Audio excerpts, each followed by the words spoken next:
Welcome, Your Excellencies. We may take our seats. Your Excellencies, after the bilateral meetings, you will now witness the signing of a tripartite agreement in relation to importation and transit of refined petroleum products through Kenya to Uganda by Uganda National Oil Company Limited.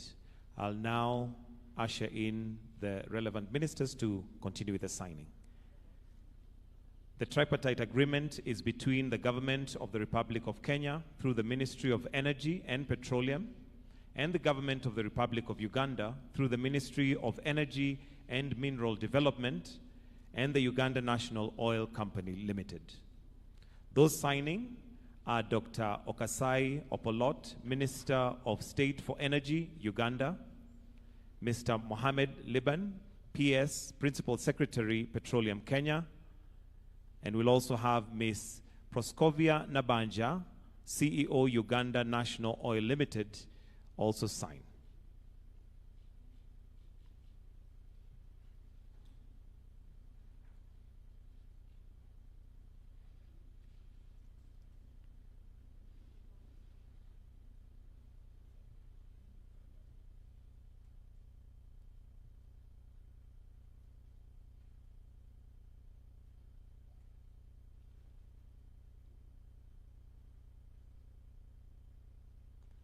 We'll also invite Ms. Proskovia Nabanja to sign, as it's a tripartite agreement.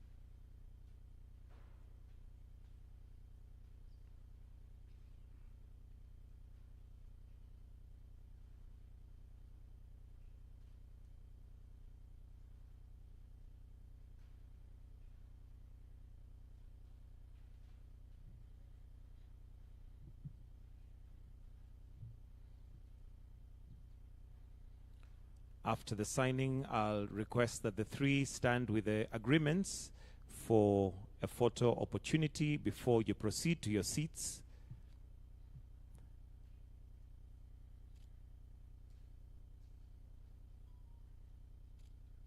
We can clap for them, or for us.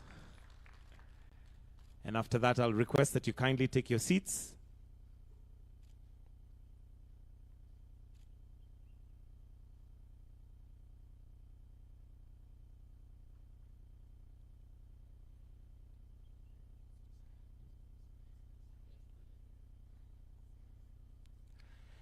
Your Excellencies, at this point, with utmost respect, let me invite you to now proceed with the press communique. Welcome, Your Excellencies.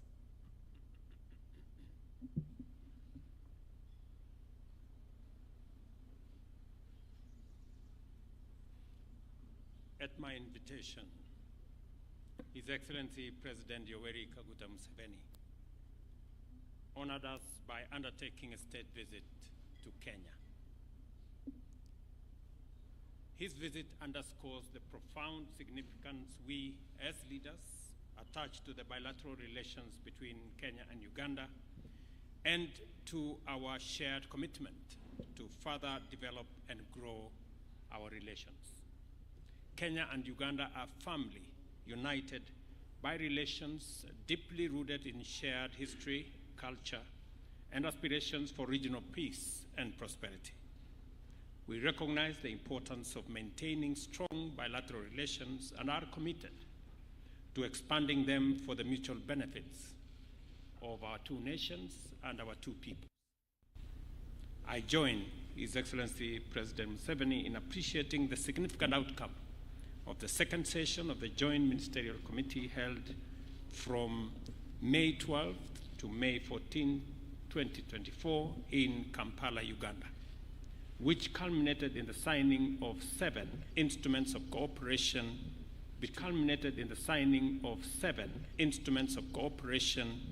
between our two countries. Consequently, we now have a memorandum of understanding to anchor cooperation between our foreign services institutions, which ensure knowledge exchange and harmonization of structures and content of diplomatic training.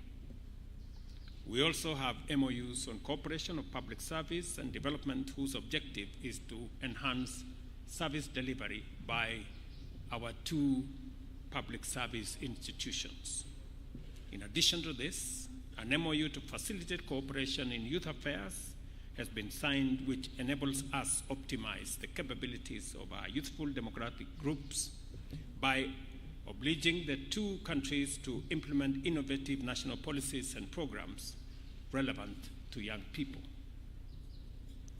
Contextualizing that particular MOU is our joint hosting of the Africa Cup of Nations later in 2027, that was jointly canvassed by the three East African countries, and the continued cooperation between our countries in sports. Further, the JMC witnessed the signing of an MOU on cooperation in sports, demonstrating the seriousness we both attach to sports promotion and development in the mobilization of investment that unlocks the potential of the sports sector. This instrument is even more timely as we lay the groundwork for jointly hosting the 2027 edition of the Africa Cup of Nations tournament. Additionally, we have an instrument to guide our strategic cooperation in education, training, and science, as well as MOU in small and medium-sized enterprises and gender equality and women's empowerment. Finally, as we have witnessed, the Tripartite Agreement on the importation and transit of refined petroleum products through Kenya to Uganda, whose signing we've just witnessed, enables Uganda National Oil Company Limited to import refined product commodities directly from producers in different jurisdictions.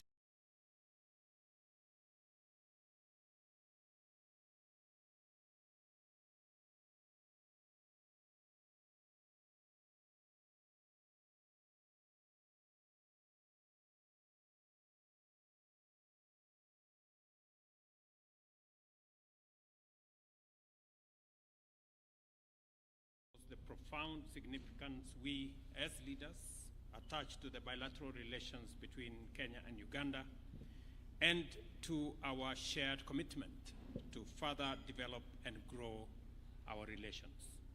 Thus Kenya bringing and Uganda are to an end full benefits. By relations deeply rooted in shared Let me also history, confirm that we have agreed in the joint communique that's going to be issued later on making sure that trade between our two countries is unimpeded either by tariff or non-tariff barriers or levies that are arbitrarily levied. We've agreed that the common principle will be the full implementation of the EAC customs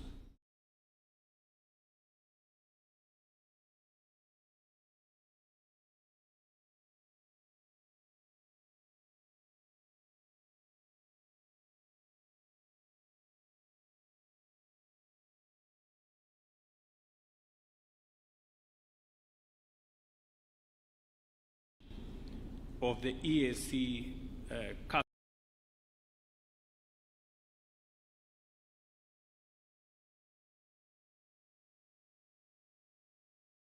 and sugar and all the other issues are now resolved.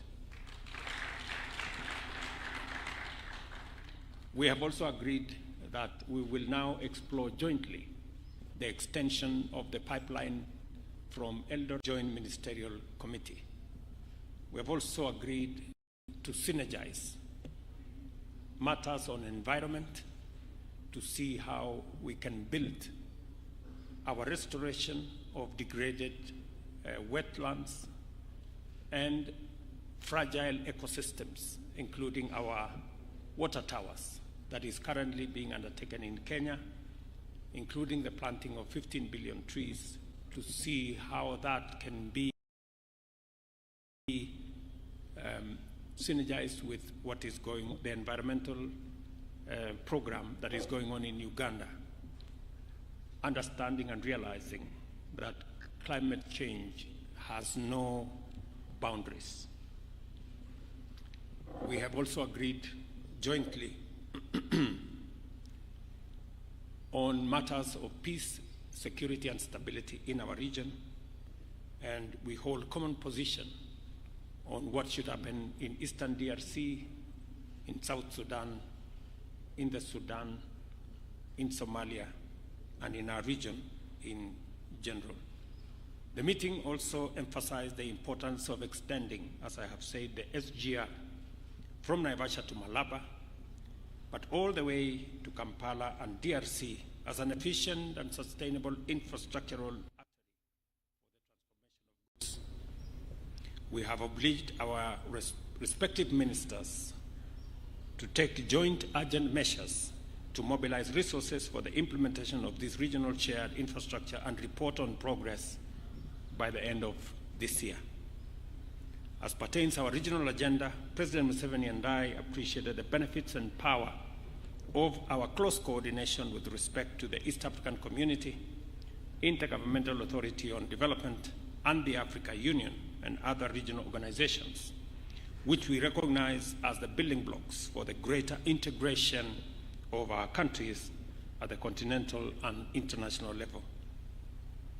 I appreciate with tremendous gratitude President Museveni's contribution and selfless dedication to building a robust East African community and transitioning it into a federation of shared vision and values.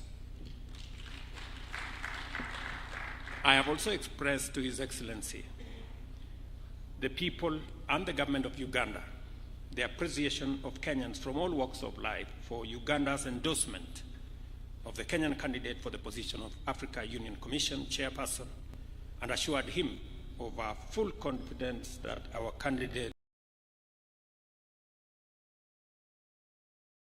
will deliver effective leadership at the Commission. We also shared our commitment to strengthening regional peace and security approaches and programs.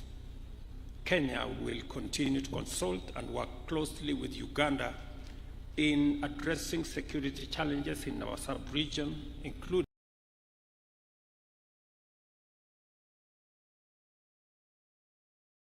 in the Sudan, South Sudan, Somalia, DRC, and elsewhere. During my meeting with President Museveni, we expressed concern on the drawdown of ATMIS in Somalia, and we urged that the calendar that has been laid out. Before I conclude, let me reiterate that President Museveni's visit underscores the enduring bonds of friendship and partnership for peace and development between Kenya and Uganda. As we continue on this journey of cooperation and solidarity, we have used today's visit to reaffirm our commitment to do even more together for the greater good of our nation, our region, and our continent. We have also agreed on the border issues that have been of concern to border communities, and shortly we will be visiting those regions with a view to bringing the communities together. I take this opportunity to assure Your Excellency of my personal support and commitment of the Republic of Kenya to work with you and the government of Uganda in furthering our bilateral agenda and mutual interest of our people. Finally, I wish you, Your Excellency, and the great people of Uganda our best wishes for prosperity in Uganda and in our region. Asante sana, mzee, karibu.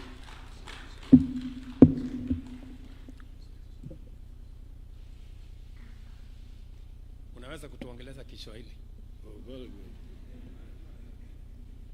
good. Your Excellency, President Ruto,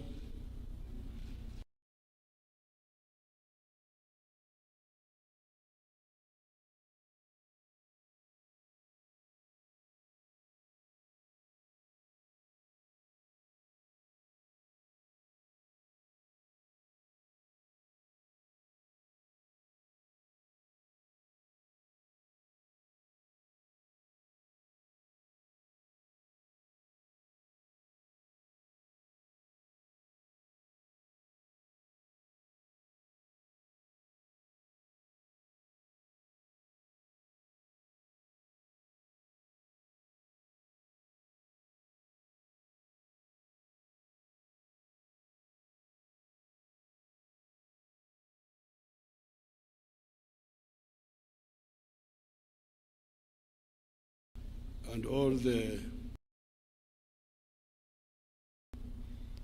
dignitaries who are here. There was talk that time of uhuru na umoja, but it was not deeply disassembled. What did uhuru na umoja mean? That's why, therefore, we have lost 6 decades. And as you can see in Africa, we have got so many problems. The collapse of state authority in so many countries. This is not accidental. This is really, this was inevitable and it was predictable. But now, I can see that people are beginning to, a cluster of actors, including His Excellency, President Ruto, and other actors are beginning to see the way forward.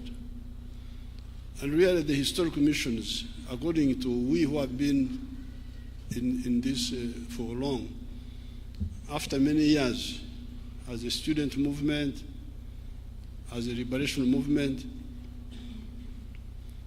we detected those three historical missions. Historical mission number 1 is prosperity. How do you create prosperity for people?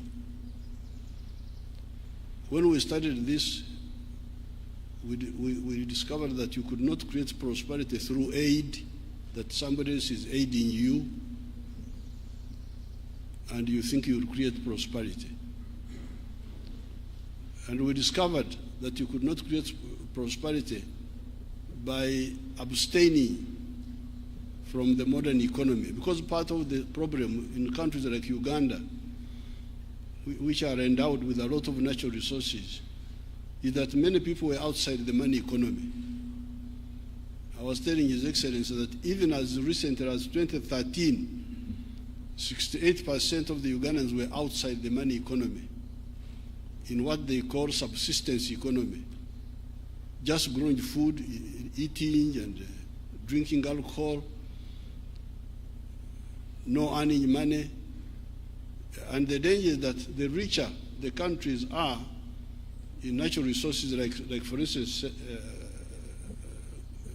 Congo, DRC, the richer it is in natural resources, the bigger the danger that one is of people just staying in the forest, eating honey and monkeys and so on, and they are not bothered. So,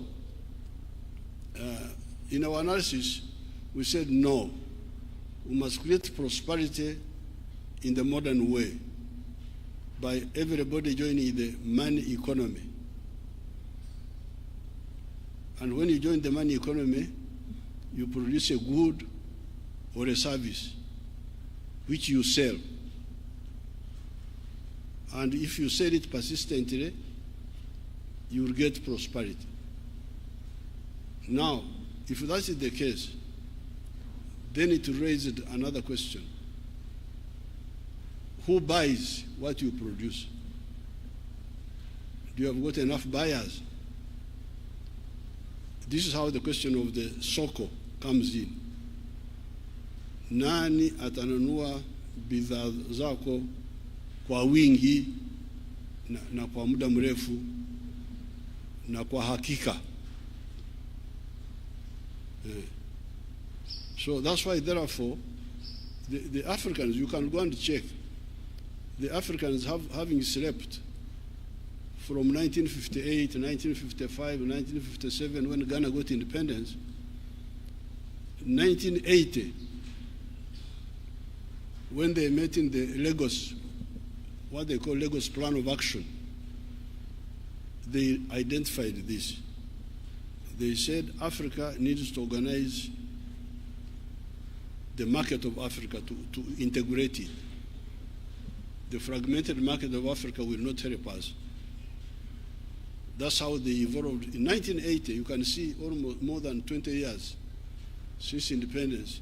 This was the first time they started talking about the economic integration as a stimulus for creating prosperity. So therefore, when His Excellency invites me here and we meet here, and all these agreements we have agreed, they are consolidating that point of ensuring the prosperity of our people by assuring them of a reliable, big market.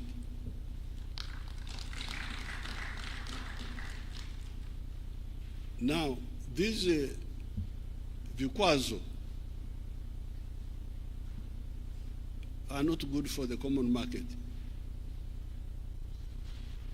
Like somebody was telling me to stop the rice from Tanzania. Why? Because I have got some inefficient rice growers in Uganda. Therefore, the answer is nikatai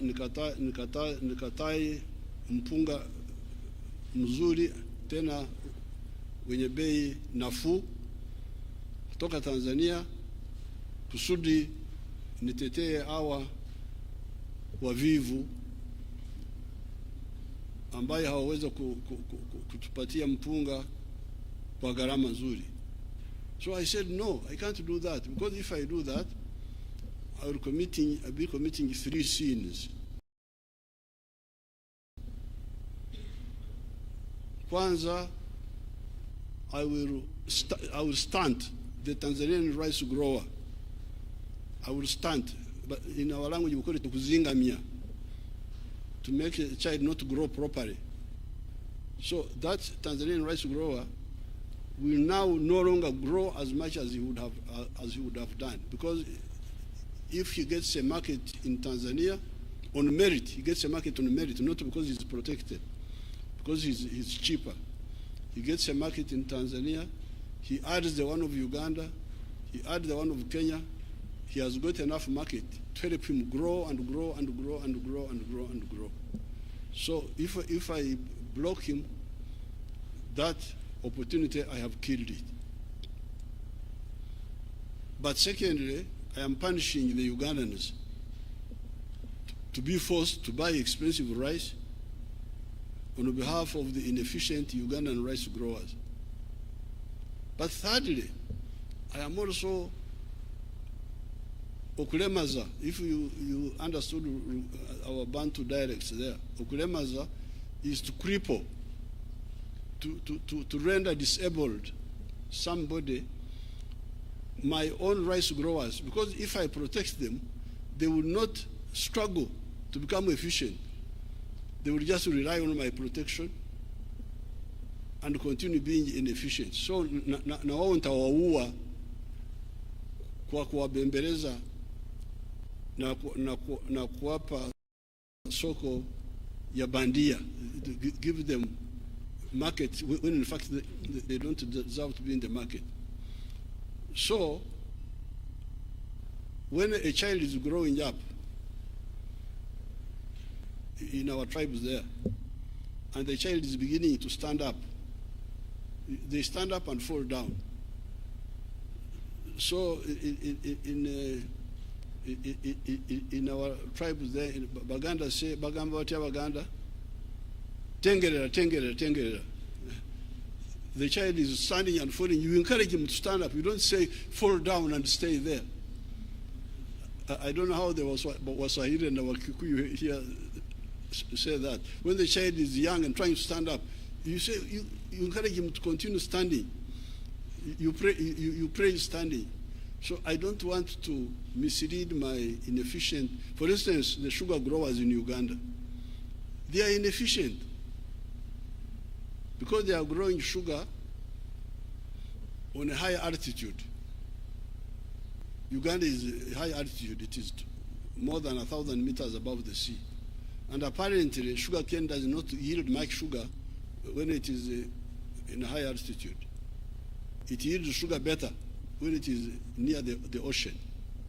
I hear they recover only 8% of the sugar cane, while these other ones can go up to 14, 15, I don't know what. Brazil, you can check.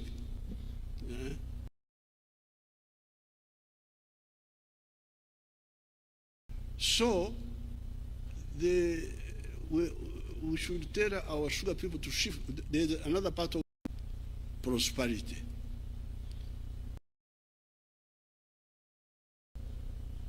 You can have a rich part of the world which is poor,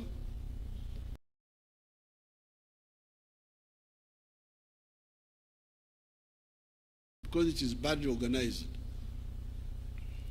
Latin America. Latin America, those countries of Latin America, they have got more natural resources than the United States. They are miserable because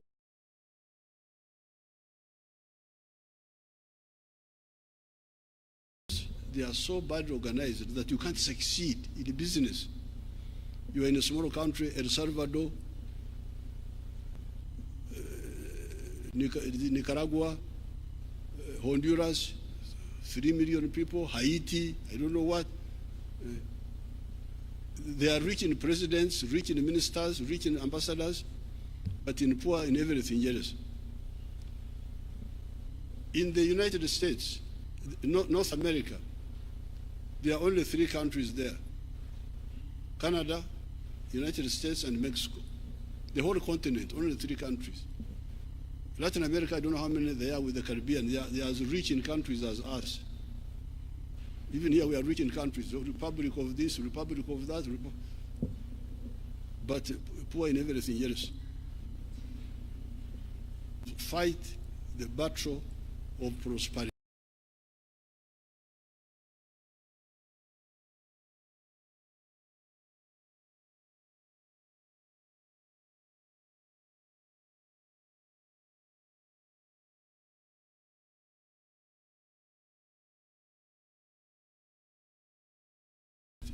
You should understand this.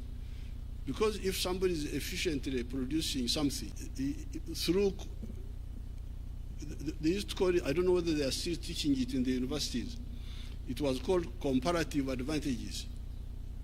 It was being taught in the universities, I don't know whether they are still teaching it. That we specialize according to comparative advantages. But they just talk about it in the classroom and it ends there. So this is number 1. And that's why we support COMESA, which was a building block to the African continental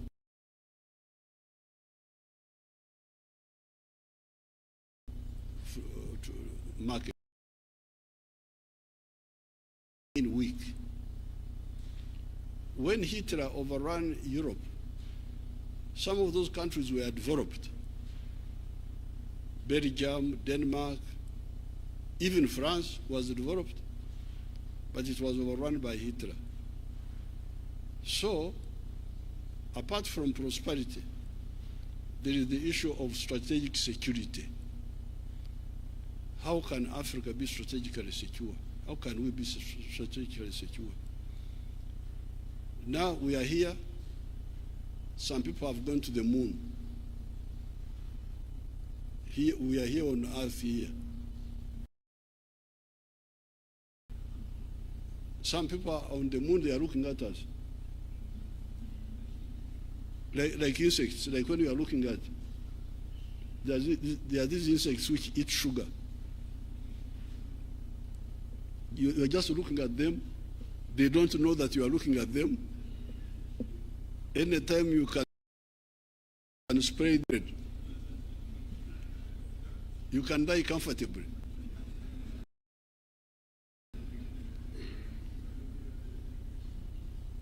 But how can we have this imbalance? The Americans have gone to the moon. The Russians went there. The Chinese have gone. The Indians have gone recently. We are the only ones here now. But now the question is, can Uganda afford to have a space program which takes us to the moon, even if we are a developed country? Because UK is a developed country, and France, but they have not been to the moon. They are still here with us. UK, although they are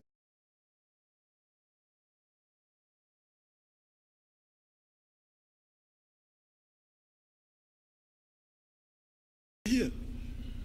Now, it is the newcomers, like the Indians have gone to the moon. So that's why we said in our movement, we say, you people, apart from economic prosperity, improve political integration. Because even if you are a common market, the army is not one. You don't have one army. Each one has got his small army there. And that's why, therefore, in the case of East Africa, because you may say, if you wanted economic integration and you created COMESA, why did you then revive the East African community? We revived the East African community because it has got an agenda which is further than mere economic integration. If you read Article 5 of our treaty, it says, ultimately, we shall create a political federation. So therefore, for the EAC, our ultimate target is one authority, one government for East Africa.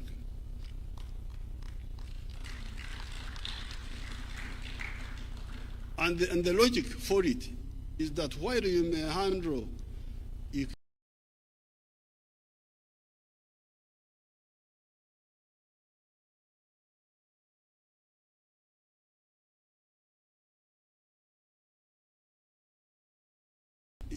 economic prosperity with just mere economic integration, which is also not, you cannot handle it by merely being in an economic community. The only way you can do it is through political integration.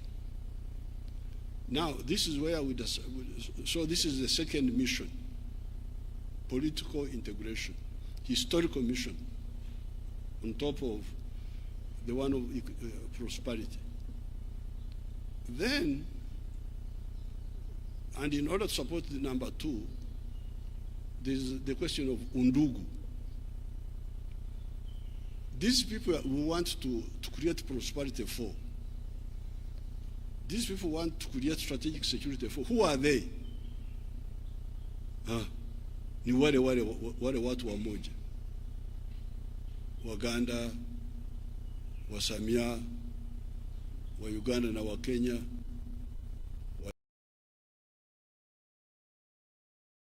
Wateso, Waluya, unakwenda Mbale wanawaita Bagisu, unakuja Cheptais wanawaita Wabukusu, then you go to the Sabine. Mzee Mo used to like to go to Sabine very much because he knew why he was going there. Because the Sabine, wanasema Takwenya, Suba Takwenya, they are the Kalenjin of Uganda, the Karamojong, and the Turkanas who are stealing cows. It's part of the Undugu, steal from one another. But they speak the same language. All these Africans, the Ruos, these Ruos of Kisumu, and Jaramogi, if you go to Amuru district, you will find the Ramogi clan there, the one of His Excellency Raila Odinga. They are there. Then my group, when I go to Kisii, I find children there, they call Kwambuka. Kwambuka, what is Kwambuka here? Kwambuka is exactly what it means in my language. The other day I saw a boy who came with Her Excellency, the Charged Affairs, from Giriyama, imagine Giriyama, near the ocean. The boy is called Karisa. I said, what is Karisa in your language? It means exactly what it means in my language. So, these people, we are begging, please, you people, work for your prosperity. Work for your strategic security by uniting economically and politically. They are the same people. So how can you fail to use this infrastructure created by God for you, free of charge, and you don't use it for the benefit of these people? And moreover, they even have one dialect which is not contested, because the other dialects, Giriyama, Kisii, Nandi, Runyankore, Ruganda, those you may have some issue. But we have got a dialect which is not contested. This is Swahili. So we are not like the European Union who don't have a language. When they meet in Brussels, they can't talk. Somebody is talking German, another one is talking, then they, through earphones, by the time you are finished, you are almost deaf. But here, Swahili is not contested. It can be used in the whole of East Africa, the whole of Eastern Congo, the whole of Northern Mozambique, the whole of Northern Zambia. It is really a gold coin which we have in our hands. So therefore, I'm very happy to be here, to be welcomed by His Excellency President William Ruto, to exactly implement what we missed in 1963. Our leaders would have achieved it by that time, but some of them were diverted, and that's how we got all these hold-ups. If we had formed the East African Federation in 1963, many of the problems would have been avoided. There would have been no Idi Amin in Uganda. There would have been no problem of Rwanda, Burundi, this genocide, because East Africa would be a center of gravity. You can have smaller countries in the world, like they are there, small countries like Denmark, these other smaller ones, Belgium, they are there, but they have got a head boy who is guaranteeing them. This is the United States. When they are in danger, the head boy comes. Says, what's happening here? Now, who is the head boy in Africa here? We are all smaller people.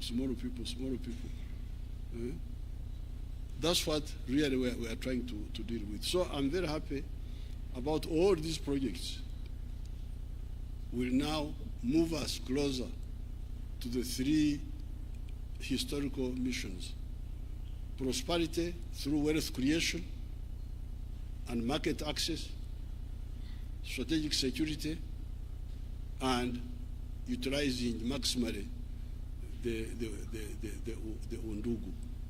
So I have nothing to add about the details. It is as His Excellency told you. My only job is to put in the historical context why all this, and why now and not before. Before, opportunity was wasted. Now we should not waste this opportunity now. Nobody will be left behind. I always hear, nobody should be left behind when everybody is being left behind. This is the only way not to leave anybody behind. And to remove the irrationality. You look at Africa. Africa really is amazing. And Latin America. Because Africa is one house, one building. Now, the sitting room is another country. The bedroom is another country. The other one is another country.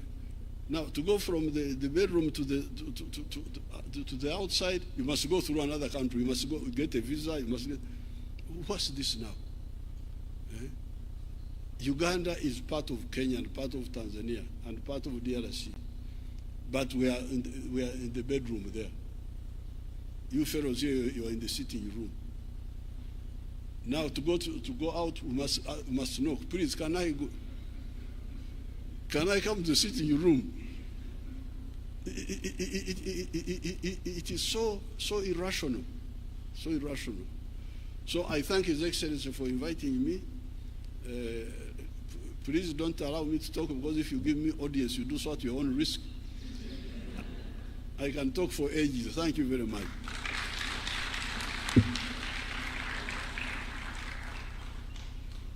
Thank you very much, Your Excellency. And as I said, we always are amazed and thrilled by your wealth of knowledge on many aspects. I agree with you. What we are trying to forge now, we missed it by a whisker, if I may say that, in 1963. If the East African community had not collapsed then, we would have a different region by now.